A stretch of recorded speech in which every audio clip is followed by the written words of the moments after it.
उत्तर प्रदेश सरकार की असंवेदनशीलता से परेशान शिक्षा मित्र ये कह रहे हैं कि अब उन्हें ये नहीं समझ में आ रहा है कि आखिर शिक्षा मित्र कौन सा कदम उठाए, क्योंकि मुख्यमंत्री योगी आदित्यनाथ पहले अक्टूबर के माह में स्वयं वादा करते हैं कि अब शिक्षा मित्रों की समस्याओं का हल हो जाएगा, आर्थिक तंगी से अब शिक्षा मित्र नहीं जूझेंगे। उसके बाद अक्टूबर से अप्रैल माह आ चुका है, लेकिन शिक्षा मित्रों की समस्याओं का हल नहीं हो पाया, जिस वजह से शिक्षा मित्रों के बीच में काफी ज्यादा निराशा देखने को मिल रही। कुछ शिक्षा मित्रों का ये मानना है कि सरकार अगर सकारात्मक है तो शिक्षा मित्रों को थोड़ा और धैर्य बनाए रखना चाहिए, लेकिन इसी बीच में 1.5 लाख की संख्या में कुछ शिक्षा मित्रों का ये भी कहना है कि अब कोई बड़ा कदम उठाने की तैयारी की जाए, और यहाँ तक कि कुछ शिक्षा मित्रों ने इसकी रणनीति भी बना ली। किसी का कहना है कि आमरण अनशन किया जाए, तो किसी का कहना है मानव श्रृंखला बनाई जाए। लेकिन इस बीच में खबरें निकलकर सामने आई है कि शिक्षा मित्रों ने ये तैयारी कर ली है कि राष्ट्रपति को भी पत्र लिखा जाएगा और इच्छा मृत्यु की मांग की जाएगी, जिसमें पहले प्रधानमंत्री नरेंद्र मोदी को, मुख्यमंत्री योगी आदित्यनाथ को, उसके साथ ही राष्ट्रपति को भी पत्र लिखा जाएगा और इच्छा मृत्यु की मांग करते हुए सरकार से ये अपील की जाएगी अगर उनकी समस्याओं का हल नहीं होता है तो शिक्षा मित्र ये कदम उठाने के लिए मजबूर होंगे। फिलहाल आपको पता होगा कि उत्तर प्रदेश सरकार लंबे समय से शिक्षा मित्रों से ये दावा करती हुई आई कि अब शिक्षा मित्रों की समस्याओं का हल हो जाएगा, लेकिन ये दावे, ये वादे महज वादे और दावे ही रह गए, ना कि ये सारी चीजें सच्चाई में बदली, जिस वजह से शिक्षा मित्रों के बीच में नाराजगी देखने को मिल रही है। और शिक्षा मित्रों का यही कहना है कि अगर मुख्यमंत्री योगी आदित्यनाथ उनकी समस्याओं का हल करना चाहते तो अब तक समस्याओं का हल जरूर हो जाता, लेकिन आप देख सकते हैं कि आश्वासन पर आश्वासन दिए जा रहे हैं। सरकार की तरफ से 2 शासनादेश तो जारी किए गए, एक स्थानांतरण का, दूसरा आयुष्मान भारत कार्ड का, लेकिन इस बीच में जो उनकी मुख्य समस्या थी आर्थिक तंगी, उसको दूर करने के लिए सरकार की तरफ से कोई कदम नहीं उठाए गए हैं, जिस वजह से शिक्षा मित्रों के बीच में काफी ज्यादा निराशा का माहौल है। फिलहाल आगे की रणनीति को बताते हुए और 15 अप्रैल के बाद किस किस तरह से शिक्षा मित्र आगे का काम करेंगे, इस विषय में बताते हुए शिक्षा मित्र पवन गोलिया ने क्या कुछ कहा, आप भी सुनिए। पवन जी, आपका हमारे चैनल अटल टीवी पे बहुत बहुत स्वागत है।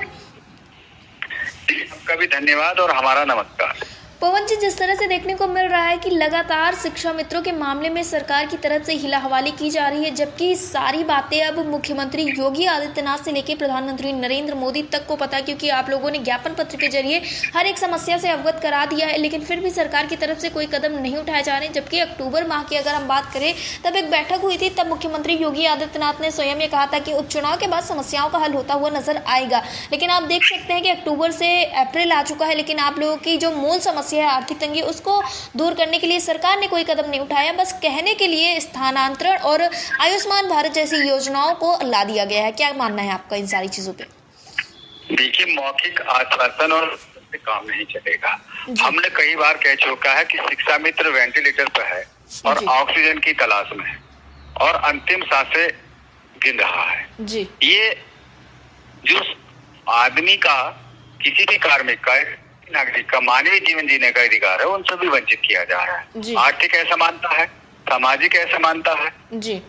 आर्थिक असमानता है, समान योग्यता रखते हैं शिक्षा मित्र जी, समान कार्य करते हैं टोटल शिक्षा मित्र जी, और जो आरटी एक्ट है उसका पूरा पालन करते हैं। माननीय उच्च न्यायालय का आदेश का पालन नहीं कर रही सरकार, माननीय सर्वोच्च न्यायालय का आदेश है उसका पालन नहीं कर रही। तो ये हमारे साथ जो आर्थिक असमानता है, अवसर की असमानता है, उससे हमको वंचित किया जा रहा है। और हम राज्य सरकार से निवेदन कि हमारी ध्यान रखें, हमारे अधिकार पर यदि हमको वंचित किया जा रहा है तो हमारे जो जीवन जीने का अधिकार है, जो हमारा फंडामेंटल राइट है, उसको तो बचा दिया जाए जी।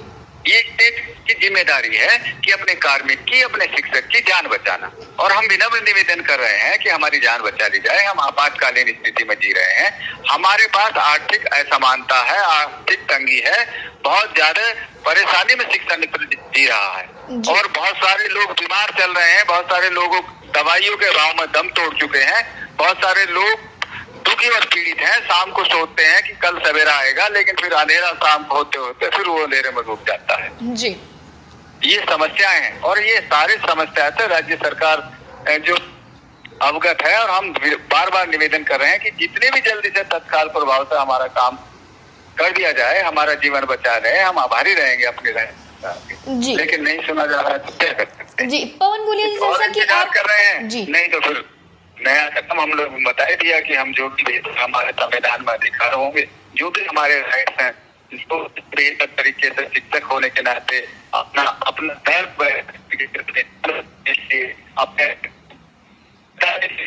करेंगे, वो करेंगे।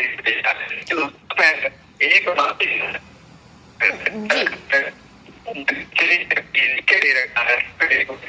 पहले जो है उनका हाई कोर्ट का जो आदेश है उसका पालन करेंगे जी।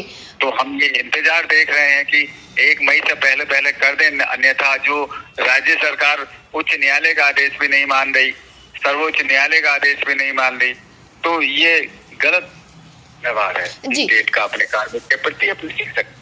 जी पवन गोलिया जी, जैसा कि आपके द्वारा अवगत कराया गया था कि हाल फिलहाल में आप लोग राष्ट्रपति को भी एक पत्र लिखने वाले हैं और ये कार्यक्रम लगभग आपने बताया था 15 अप्रैल तक की बात किया जाएगा, क्योंकि 15 अप्रैल तक अभी आप लोग इंतजार करेंगे, तो उसकी तैयारियां किस तरह से चल रही हैं? क्या ऐसी रणनीति आप लोग बिल्कुल तैयार रखे हुए हैं पत्र लिखने की?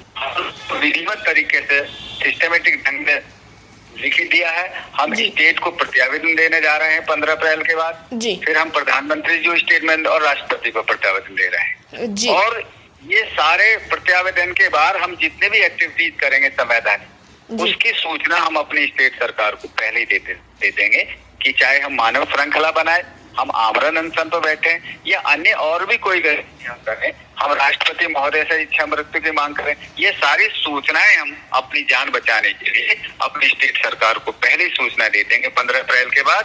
और 15 अप्रैल तक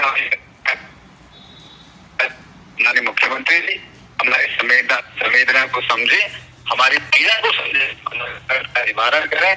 हम जीवन भर आभारी रहेंगे क्योंकि लाखों शिक्षा मित्रों की जान बचाने का जो कार्य है ये एक महान कार्य है, नहीं तो लाखों शिक्षा मित्र और उनके परिवार बहुत दुखी, पीड़ित और वंचित है, इनकी जान बचाए। जी पवन गोलिया जी, जैसा कि आप बता रहे हैं कि आप अवगत करा देंगे स्टेट्स को भी और प्रधानमंत्री नरेंद्र मोदी को, इसी के साथ राष्ट्रपति को भी पत्र लिखने वाले, तो क्या इन सारी चीजों से जो आपके साथी हैं वो बिल्कुल सहमत नजर आ रहे हैं? नहीं, सारे शिक्षा मित्र एक ही समस्या से पीड़ित है जी। आर्थिक असमानता। सारे शिक्षा मित्र एक ही समस्या से पीड़ित हैं, सरकार की असंवेदनशीलता जी। तो जो जिनका दुख है और जो दुख निवारण करने का रास्ता है, तो सारे एक साथ मिलकर चलेंगे। जी पवन जी, एयरटेल टीवी से जुड़ने के लिए धन्यवाद।